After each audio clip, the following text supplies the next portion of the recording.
মনত পৰে নিশাতি আহে নীৰৱে সমুখাত ভৰি পৰে বিদায়ী বেলাৰে মুখনি লৈ কিয় যে মনত পৰে হিয়া মোৰ ফুকা হৈ পৰে মন নভৰে যদি কেতিয়াবা কলে জলে বুকু মোৰ নীৰৱে কিয় আহা মোৰ মনলে তুমি জানো জানা আবেগৰ চকুলোবোৰ কলিজাত শুকালে মোৰ কিয় জানো জানা যদি কেতিয়াবা জলে বুকু মোৰ নীৰৱে কিয় আহা মোৰ মনলে তুমি জানো জানা তুমি জানো জানা তুমি জানো জানা তুমি জানো জানা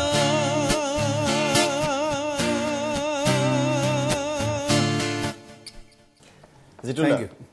এই গীতটো শুনাৰ পিছত এটা মই নদি ক'ব পাৰো যে যিসকলে এই মুহূৰ্তত গীতটো শুনি আছে তেওঁলোক কিন্তু কলেজীয়া দিনবিলাকলৈ ঘূৰি গৈছে আৰু জিতুল দা আপোনাৰ যেতিয়া গীতবিলাক আপুনি গায় তাৰ কথাটো কিন্তু বহুত জোৰ আছে কথাত বহুত জোৰ থাকে আৰু আপোনাৰ গীত শুনিয়ে সেই সময়ত আচলতে কোনোবা প্ৰেমতো পৰিছিলে হয়তো প্ৰেমো ভাঙিছিলে কিন্তু সেই সময়ত আপোনাৰ গীতে কিন্তু বহুত ক্ৰিয়া কৰিছিলে গানৰ যিটো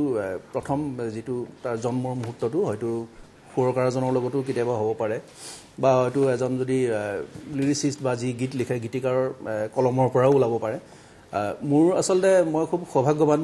মোৰ যিজন ৰুমমেট আছিলে মই বম্বেত থাকোঁতে তেওঁৰ লগতে মই গোটেই গানৰ যিটো মোৰ যিটো লাইফ জীৱনৰ যিটো ছেকেণ্ড ফ্ৰেজ মানে বিজয় দুৱৰা মেক্সিমাম গান মোৰ বেছিভাগ গানে তেওঁ লিখিছে তেওঁৰ লগত ৰুমত গোটেইখিনি বস্তু শ্বেয়াৰ কৰিছিলোঁ আৰু এই গানটো তেনেকৈ ওলোৱা আৰু ওলোৱাৰ লগে লগে হয়তো তেওঁৰ মনত কিবা এটা ভাৱ আহিলে তেনেকৈ লিখি গ'ল আৰু বিজয়ৰ এটা প্লাছ পইণ্ট আছিলে কি যিটো প্লাছ পইণ্টটো হ'ল কি বিজয় খুব কবিতাৰ লগত খুব তেওঁৰ এটা ভাল সম্বন্ধ আছিলে ৰাতি কবিতা কেইটামান নপঢ়াকৈ তেওঁ হয়তো কেতিয়াও টোপনিয়ে মৰা নাছিলে গতিকে সেই সাহিত্যৰ লগত যিটো মানে গীতি সাহিত্যৰ লগত কোনোবাখিনিত তেওঁৰ এটা খুব ভাল সম্বন্ধ এটা আছিলে যিটো কাৰণে মই ভাবোঁ এই গানৰ যিটো ডেফ্থ বা যিটো গভীৰতা তেওঁৰ মই ভাবোঁ যে অসমীয়া কবিতা পঢ়ি পেলাই তেওঁ পাইছে আপুনিতো কোনো কালে ভবা নাছিলে যে এনেকুৱা গীত আপোনাৰ প্ৰতিজনৰ মুখে মুখে হ'ব আৰু আপোনাৰ গানবিলাকে সেই সময়ত জনপ্ৰিয় যিবিলাক গীত ইমান জনপ্ৰিয় হ'ল মানুহৰ মনত ইমান সোমালে যে তাৰপিছতো যিটো সোমালে বহুত গান গাইছে হাজাৰ হাজাৰ গীত কিন্তু মানুহে সেই গীতকেইটাৰ কথা কয় সেই গানকেইটা কি আপোনাৰ কাৰণে সেই গানকেইটাই শত্ৰু হৈ পৰিছে নি এতিয়া নহয় এইটো হয় তুমি এইটো ভাল প্ৰশ্ন কৰিছা এইটো আচলতে মোৰ কথা নহয় এই আচলতে বহুতেই তেনেকৈ কয় ইগলছ বুলি এটা খুব ডাঙৰ বেণ্ড আছে আমিতো জানো হোটেল কেলিফৰ্ণিয়া তেওঁলোকক এজন মানুহ এজনে এবাৰ সুধিছিলে আপোনালোকে হোটেল কেলিফৰ্ণিয়াৰ পিছত বেলেগ গান কিয় বনোৱা নাই মই এটা মানে কথাটো অহাৰ কাৰণে কৈছোঁ দেই মই সেইটো ষ্টৰ বুলি মই ক'ব খোজা নাই তেতিয়া কৈছিল যে বেলেগে হোটেল কেলিফৰ্ণিয়াৰ নিচিনা গান বনাওকচোন আগতে তাৰপিছত আমি আৰু বনাম তেওঁলোকে এটা যোগ কৰিছিলে কথাটো এটা হেৰি হিচাপে কৈছিলে কিন্তু যিটো কথাটো হ'ল কি কোনেও তাৰমানে গম নাপায় আচলতে গান বস্তুটো যিকোনো কলাৰ ক্ষেত্ৰত কোনেও ক'ব নোৱাৰে যে এইটো মানুহৰ এইটো এনেকুৱা ধৰণৰ এটা ইয়াৰ পৰা এটা ৰিপাৰকাশ্যন হ'ব বা মানুহে এনেকৈ ধৰণে আদৰি ল'ব সেইটো কোনেও ক'ব নোৱাৰে সেইটো আৰু ক'ব যদি পাৰিলেহেঁতেন মানুহৰ গোটেইবোৰ গান হিট হ'লহেঁতেন সেই সময়ত গোটেইবোৰ চিনেমা হিট গোটেইবিলাক কিতাপ মানুহে ভাল পালেহেঁতেন আৰু আপুনি যি সময়ত আহিছিলে আপোনাৰ অনুষ্ঠানত যিমান দৰ্শক হৈছিলে হয়তো ভূপেন হাজৰিকাৰ পিছত সেই সময়ত আপুনিয়ে এজন অসমীয়া শিল্পী যাৰ অনুষ্ঠানত ইমান দৰ্শক হৈছিলে সেইটো কেতিয়াবা অনুভৱ কৰিছিলে নে আপুনি সৰু থাকোঁতে আপুনি যেতিয়া পঢ়িছিলে ডিব্ৰুগড়ত তেতিয়া কেতিয়াবা ভাবিছিলে নে যে ভূপেন হাজৰিকাৰ অনুষ্ঠানত যেনেকৈ মানুহ হয় মোৰ অনুষ্ঠানটো এদিন তেনেকৈ মানুহ হ'ব আচলতে মই অলপ আগতে তোমাক প্ৰশ্ন এটাত কৈছিলোঁ যে মই কেতিয়াও ডেছপাৰেট নাছিলোঁ যে মই জীৱনৰ পৰা যি পাওঁ মোৰ সন্মুখলৈ যি আহে সেইবিলাক মই বৰ ধুনীয়াকৈ গ্ৰহণ কৰোঁ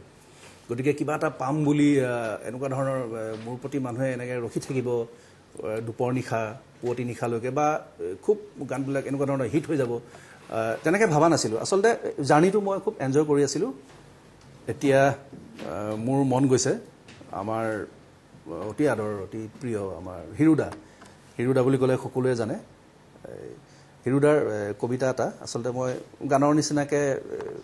এবাৰ গাবৰ কাৰণে চেষ্টা কৰিছিলোঁ সুৰ দিবৰ কাৰণে চেষ্টা কৰিছিলোঁ সেইটো মই অকণমান নিশ্চয় গাব খুজিছোঁ তেওঁ আহিনৰ লেণ্ডস্কেপ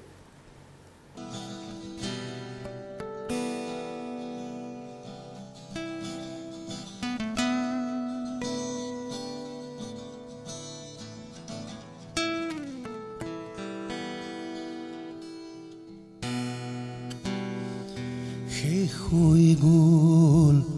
শেষ হৈ গ'ল শেষ হৈ গ'ল শেষ হৈ গ'ল লুব্ধ আকাশৰ হিংস্ৰ উৎসৱ লুব্ধ আকাশৰ হিংস্ৰ উৎসৱ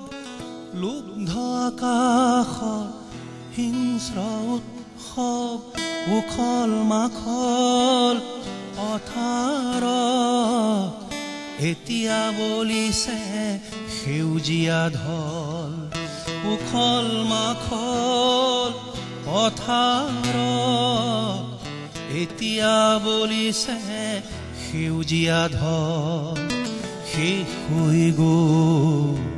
শেষ হৈ গ'ল শেষ হৈ গ'ল শেষ হৈ গ'ল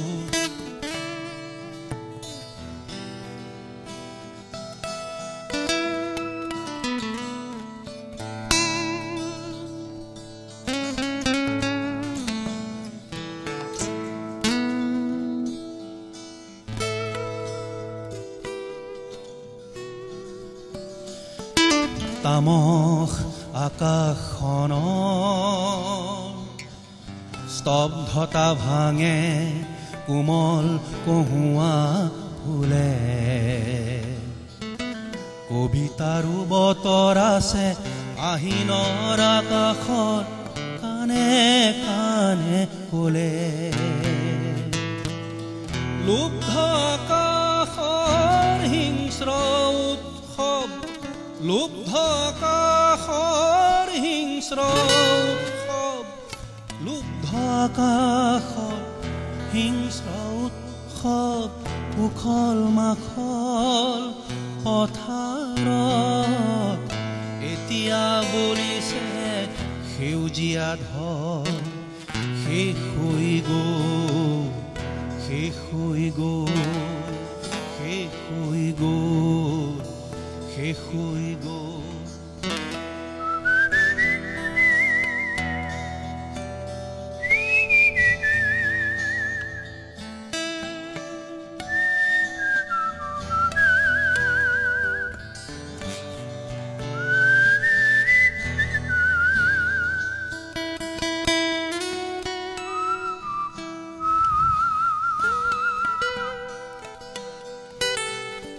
রোদালির ভাজে ভাজে অপার বিস্ময় রোদালি ভাজে ভাজে অপার বিস্ময় আবেগত ভাঙি পড়ে শব্দৰ তন্ময় শব্দৰ তন্ময় লুব্ধ আকাশৰ হিংস্ৰ উৎসৱ লুব্ধ আকাশৰ হিংস্ৰ উৎসৱ লুব্ধ আকাশৰ হিংস্ৰ উৎসৱ উখল মাখল পথাৰত এতিয়া বলিছে সেউজীয়া ঢল শেষ হৈ গ'ল শেষ হৈ গ'ল শেষ হৈ গ'ল শেষ হৈ গ'ল শেষ হৈ গ'ল শেষ হৈ গ'ল শেষ হৈ গ'ল শেষ হৈ গ'ল যিটো জিতুল দা হিৰুদা বিহীন আমি প্ৰথমটো বছৰ পাৰ কৰিছোঁ আচলতে মোৰ দাদা এজনে দিছিলে গানটো কৈছিলে যে তুমি এইটো বৰ ধুনীয়া এটা গান হ'ব যদি কবিতা তুমি চেষ্টা কৰিবা আৰু তেখেতৰ উৎপল দত্ত তেখেতৰ মানে এইটো তেখেতৰ অৰিহণা বুলি মই ক'ব খোজোঁ আৰু আমি আচলতে ৰোমান্টিক কবি বুলি তেখেতক কওঁ কিন্তু আচলতে আমি যিটো ৰোমান্টিক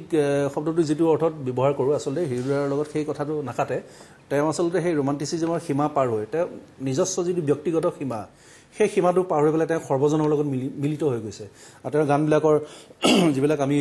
শব্দ দেখোঁ বা আমাৰ নিভাজ অসমীয়া কেতিয়াবা এনেকুৱা লাগেচোন আমাৰ চকুৰ আগত থকা শব্দ এটা তেখেতে ইমান ধুনীয়াকৈ ব্যৱহাৰ কৰি পেলাই ইমান এটা ডাঙৰ ইমান সুন্দৰ এটা কবিতা লিখি দিয়ে আৰু শব্দৰ খনিকৰ বুলি মই কওঁ